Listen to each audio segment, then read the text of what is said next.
Your application has already added all the components that make it up.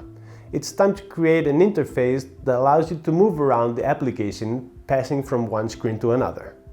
To do this, we will use the type of module we call menu.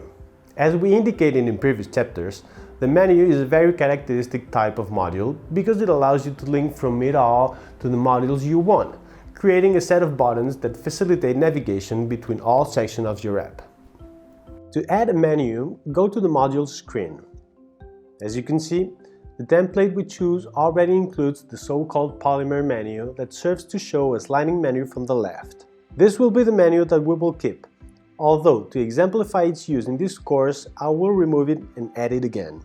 Extract all the modules that you have been adding outside the menu so that now, when you delete it, it does not take all its content with it.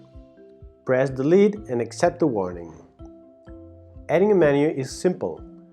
Click on Add Menu and once inside, pass the mouse over each of them to see which one best suits your needs. You have menus that show their buttons at the bottom of the screen, at the top or occupying the full screen.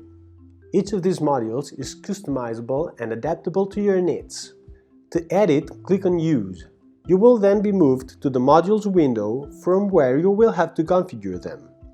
The first thing you will do is add each one of your modules inside the menu, simply dragging them inside.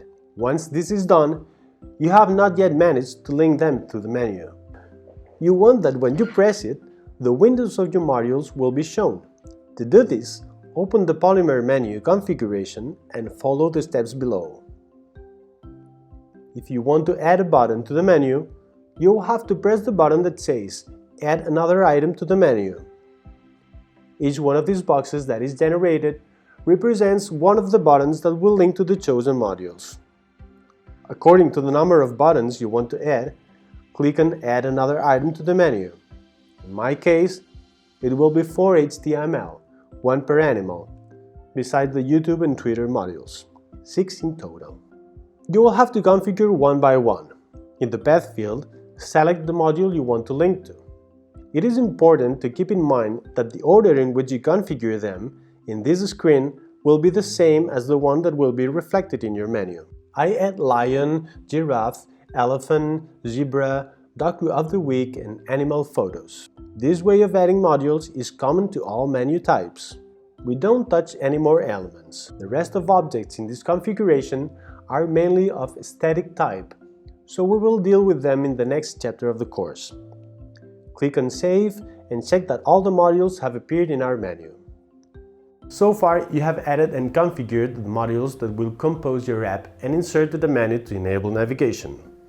If everything works correctly, you will be ready to move on to the next chapter.